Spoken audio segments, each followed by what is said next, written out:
Hi friends, welcome to study with Hanshik. Please subscribe this channel. Telangana TET మరియు DSC ప్రత్యేకం. Telangana TET మరియు DSC social material మ్యాప్లో available ఉంది. Link డిస్క్రిప్షన్లో ఉంది, డౌన్లోడ్ చేసుకోండి. ఫోన్పే ద్వారా కానీ గూగుల్ పే ద్వారా కానీ పొందవచ్చు. 9494525644. ప్రీవియస్ క్వశ్చన్ పేపర్ 2 జాన్ 2025 రోజున జరిగిన సోషల్ కంటెంట్. Paper 2 shift 1. సాధారణంగా పటంలో కాంటూరు రేఖలను ఎత్తు యొక్క ఈ స్థిర అంతరాలతో గీస్తారు. ఆన్సర్ 3. 20 మీటర్లు, 50 మీటర్లు మరియు 100 మీటర్లు. తెలంగాణ రాష్ట్రంలోని ఈ జిల్లాలు ఛత్తీస్గఢ్ రాష్ట్రంతో తమ సరిహద్దును పంచుకుంటున్నాయి. ఆన్సర్ 1. భద్రాద్రి కొత్తగూడెం మరియు జయశంకర్ భూపాలపల్లి. కింది వాటిలో ఏది ఖండాంతర్గత శీతోష్ణ స్థితిని సూచిస్తుంది?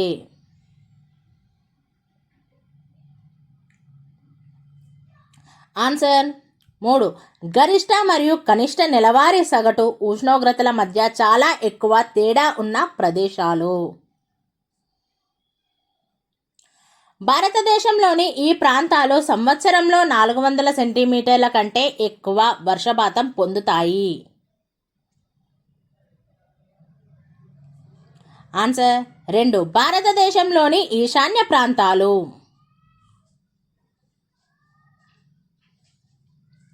వాతావరణంలోని ఈ పొరలో ఎత్తు పెరిగే కొద్దీ ఉష్ణోగ్రత పెరుగుతుంది.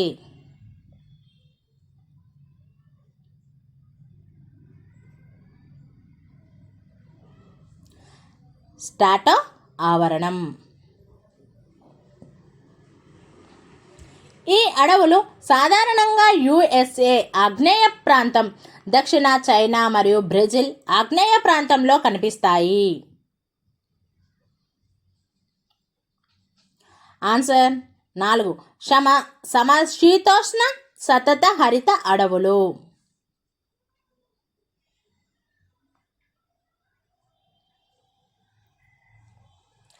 ఈ రకమైన వ్యవసాయ పద్ధతి ఋతుపవనాలు, భూమిలోని పోషక పదార్థాలు మరియు పర్యావరణ పరిస్థితుల అనుకూలతపై ఆధారపడి ఉంటుంది. ఆన్సర్ 2. సాధారణ జీవనాధార వ్యవసాయం. భూమధ్య రేఖ వద్ద ఏదైనా 2 వరుస రేఖాంశాల మధ్య దూరం సుమారుగా 111.32 కిలోమీటర్లు. భూమధ్య రేఖ వద్ద భూమి యొక్క చుట్టుకొలత.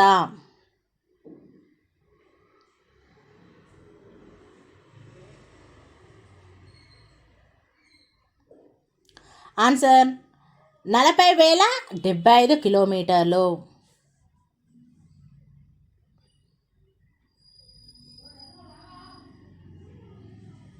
ఉపరితల తరంగాలకు సంబంధించి క్రింది వాక్యాలను చదవండి. ఏ.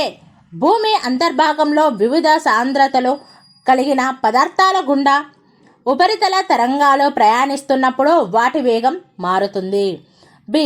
పదార్థం యొక్క సాంద్రత ఎంత ఎక్కువగా ఉంటే ఉపరితల తరంగాల వేగం అంత ఎక్కువగా ఉంటుంది.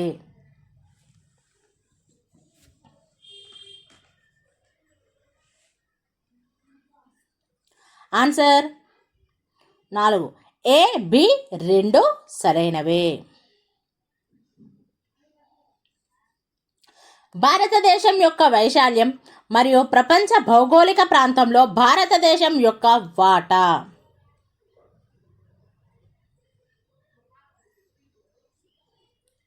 ఆన్సర్ 3. 3.28 మిలియన్ చదరపు కిలోమీటర్లు మరియు ప్రపంచ భౌగోళిక ప్రాంతంలో భారతదేశం యొక్క వాటా 2.4%.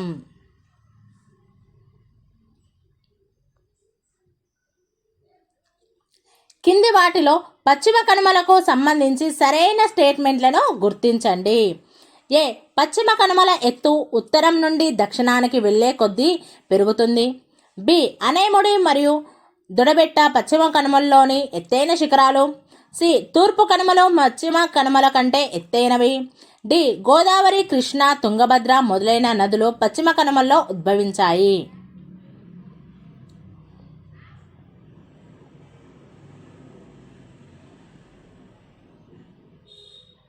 ఆన్సర్ 4 A, B, D మాత్రమే.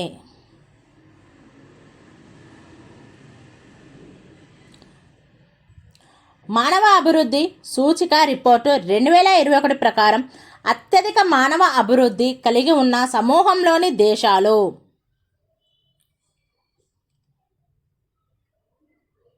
ఆన్సర్ 1 నార్వే, స్విట్జర్లాండ్, అమెరికా సంయుక్త రాష్ట్రాలు.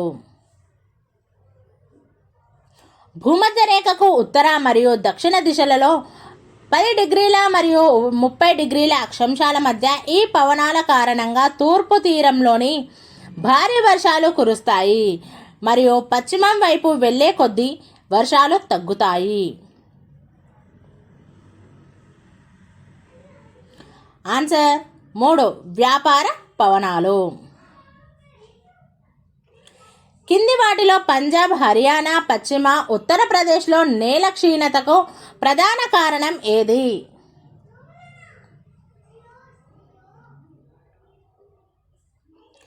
ఆన్సర్ 2 నీటిపారుదల ఎక్కువగా ఉండటం.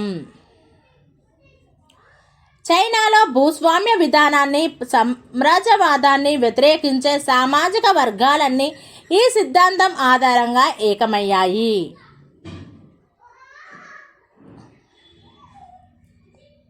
ఆన్సర్ 1 నూతన ప్రజాస్వామ్యం. జర్మనీలో అడాల్ఫ్ హిట్లర్ ఆర్థిక పునరుద్ధరణ బాధ్యతను హజ్మార్ షాక్ట్కి అప్పగించాడు. అతను ఆర్థిక పునరుద్ధరణకు దీనిని లక్ష్యంగా పెట్టుకున్నాడు.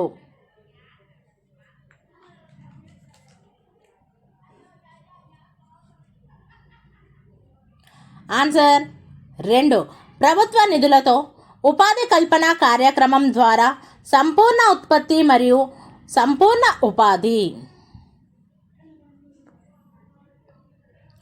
ఫ్రాన్స్ని ఒంటరిని చేయడానికి ఈ జర్మన్ ఛాన్సలర్ 1879లో ఆస్ట్రియాతో మరియు 1882లో ఇటలీ మరియు ఆస్ట్రియాతో రహస్య పొత్తును పెట్టుకున్నారు.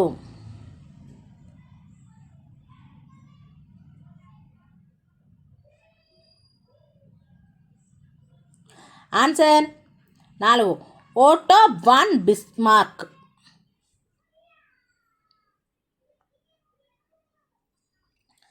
గిసెప్పీ మాజ్ని యంగ్ ఇటలీ అనే రహస్య సంఘాన్ని దీనికోసం ఏర్పాటు చేశాడు.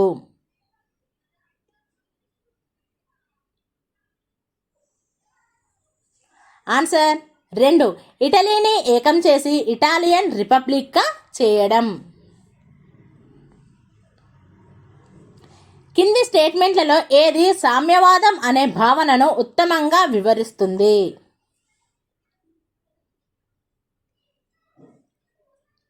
ఆన్సర్ 3 ఇది ప్రకృతి వనరులు, ఆస్తులు వ్యక్తుల కింద వారిని నియంత్రణలో కాకుండా ప్రజల ఆధీనంలో ఉండాలని చెబుతుంది. తెలంగాణ ఏర్పాటు కోసం 2013లో ఏర్పాటు చేయబడిన మంత్రుల బృందంలో సభ్యుడు కాని వారు?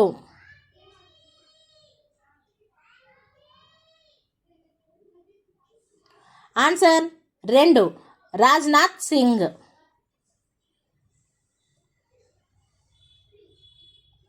కింది వాటిలో సాలార్జంగ్ విద్యా సంస్కరణలో గుర్తించండి.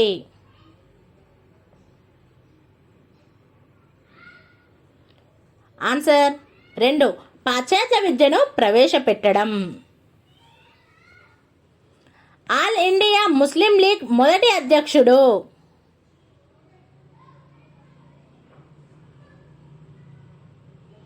ఆన్సర్ 1 ఆగా ఖాన్.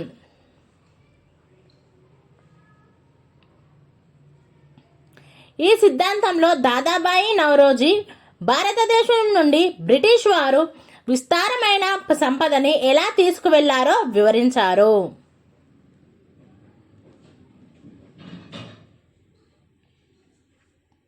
ఆన్సర్ 1 డ్రేన్ సిద్ధాంతం. రామకృష్ణ మిషన్ స్థాపించడం యొక్క ప్రాథమిక సూత్రం.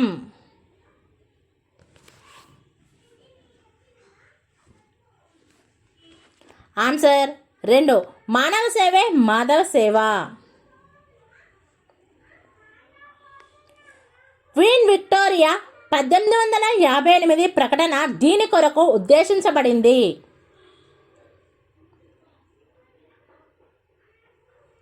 ఆన్సర్ 3 పరిపాలన ఈస్ట్ ఇండియా కంపెనీ చేతి నుండి ప్రత్యక్షంగా బ్రిటిష్ ప్రభుత్వం ఆధీనంలోకి తీసుకురావడం. కింది వానిలో ఏ భూభాగాన్ని భారతదేశంలోని ఈస్ట్ ఇండియా కంపెనీ ప్రధానంగా నియంత్రించింది?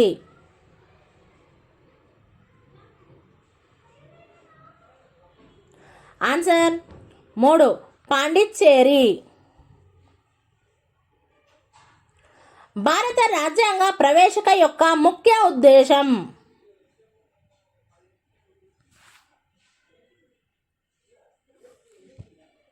ఆన్సర్ 2 రాజ్యాంగ లక్ష్యాలను తెలియజేయడం.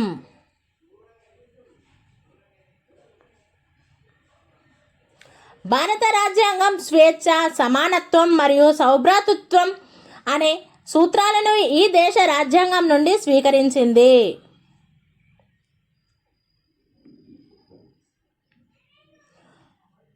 Answer France. భారతదేశంలో కేంద్ర మంత్రిమండలి దీనికి మాత్రమే బాధ్యత వహిస్తుంది. ఆన్సర్ 2 లోక్సభకు మాత్రమే.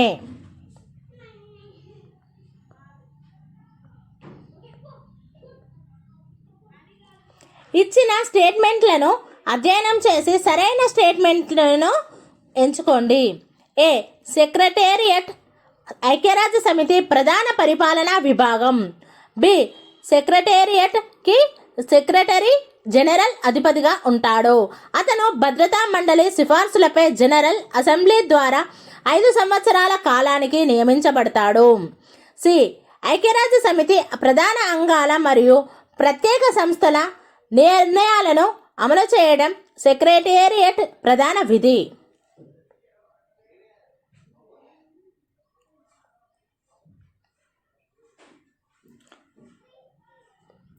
ఆన్సర్ 1 ఏ, బి, సి ఇవన్నీ కూడా సరైన స్టేట్మెంట్లే.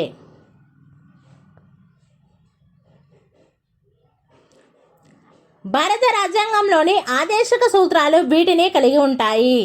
ఏ సమాజంలోని సభ్యులుగా మనం పాటించవలసిన గమ్యాలు మరియు లక్ష్యాలు. బి ప్రాథమిక హక్కులతో పాటు వ్యక్తులు అనుభవించాల్సిన కొన్ని హక్కులు.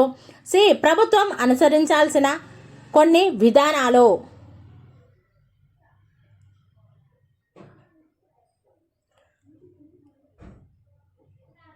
ఆన్సర్ 2 ఏ మాత్రమే. భారత రాష్ట్రపతి ఎన్నికల ప్రక్రియలో తలెత్తే ఏవైనా వివాదాలు లేదా సందేహాలను నిర్ణయించే బాధ్యత కలిగి ఉన్నది ఎవరు?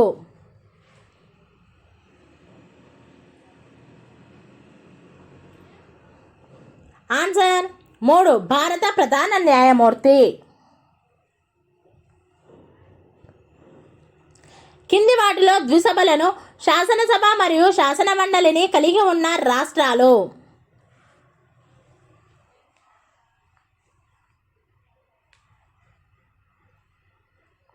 ఆన్సర్ 2 ఉత్తరప్రదేశ్, తెలంగాణ, ఆంధ్రప్రదేశ్, బీహార్. రాష్ట్రపతి సుప్రీంకోర్టు న్యాయమూర్తులను వారి పదవుల నుండి ఈ సందర్భంలో మాత్రమే తొలగించగలరు.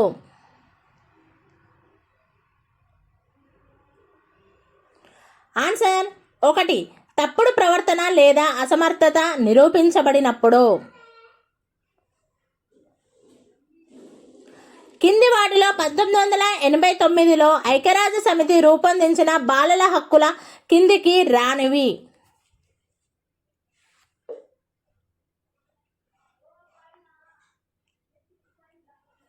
ఆన్సర్ ఒకటి, అన్ని పాఠశాలల్లో తప్పనిసరిగా ఆంగ్ల మాధ్యమాన్ని బోధన మాధ్యమంగా ఉపయోగించే హక్కు. డిమాండ్ డిపాజిట్కి సంబంధించి సరైన స్టేట్మెంట్ను గుర్తించండి.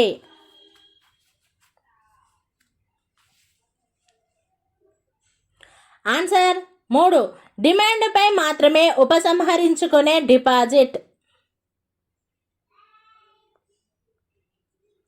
కింది స్టేట్మెంట్ల నుండి బ్యాంకింగ్ వ్యవస్థలో రిజర్వ్ బ్యాంక్ ఆఫ్ ఇండియా పాత్రకు సంబంధించిన సరైన స్టేట్మెంట్ని గుర్తించండి.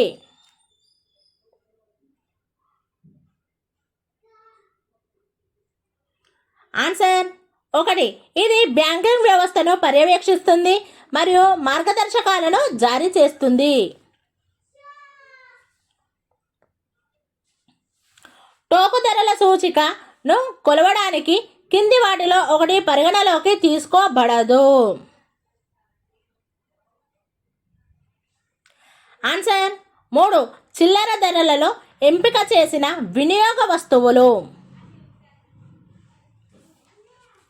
2009లో ఆహార ద్రవ్యోల్బణం ధోరణులను తెలుసుకోవడానికి భారత ప్రభుత్వం దీనిని ప్రవేశపెట్టింది.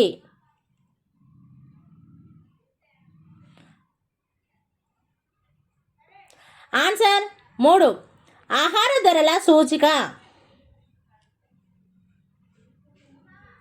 యునైటెడ్ నేషన్స్ డెవలప్మెంట్ ప్రోగ్రాం ప్రకారం వీరు యుఎస్ఏ, కెనడా, యూకే మరియు ఇతర అభివృద్ధి చెందిన దేశాలకు భారతదేశం నుండి వలస వెళ్లారు.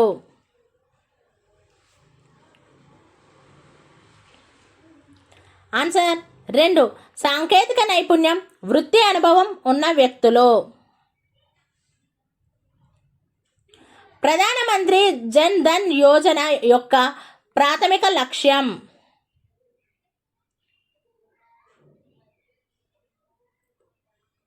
ఆన్సర్ 4, పేద కుటుంబాలకు ఆర్థికపరమైన లబ్ధిని చేకూర్చడం.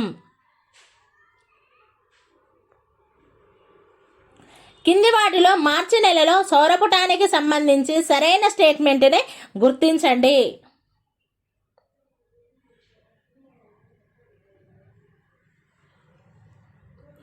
ఆన్సర్ 2, సౌరపుటం భూమధ్య రేఖ నుండి ధృవాల వైపు వెళ్లే కొద్దీ తగ్గుతుంది.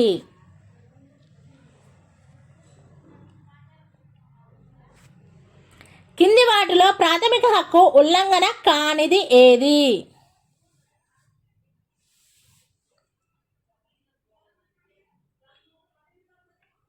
ఆన్సర్ 4, సమావేశాలు, ప్రచురణలు మొదలైన అనేక మార్గాల్లో పౌరులు తమ అభిప్రాయాలను వ్యక్తం చేయడానికి అనుమతించడం.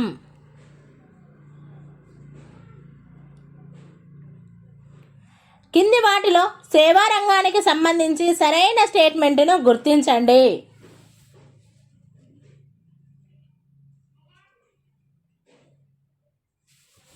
ఆన్సర్ 3, ఈ రంగంలో ఉన్నవారు సంపాదించిన ఆదాయం జీడిపికి దోహదం చేస్తుంది. గత 50 సంవత్సరాలుగా అభివృద్ధి చెందిన దేశాలలో ఈ ధోరణి గమనించబడింది. ఆన్సర్ 2, పరిశ్రమ నుండి సేవా రంగానికి మారడం. కింది వాటిలో భారతదేశంలో జీఎస్టీ యొక్క ముఖ్యమైన లక్షణాన్ని గుర్తించండి.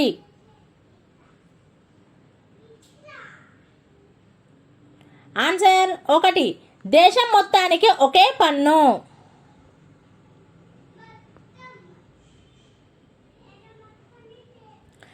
ఈ యుఎన్ డిక్లరేషన్ యొక్క ప్రాథమిక దృష్టి లింగ సమానత్వం మరియు మహిళల సాధికారితపై ఉన్నది.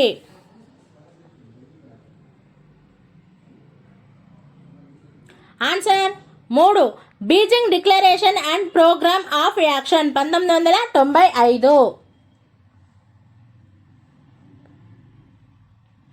భారతదేశంలో చలికాలంలో ఈ సముద్రం నుండి వచ్చే పశ్చిమ విక్షోభాలుగా పిలువబడే తుఫాను వాయుగుండం ఉత్తర భారతదేశంలో ఓ మోస్తారు వర్షపాతానికి కారణమవుతున్నాయి.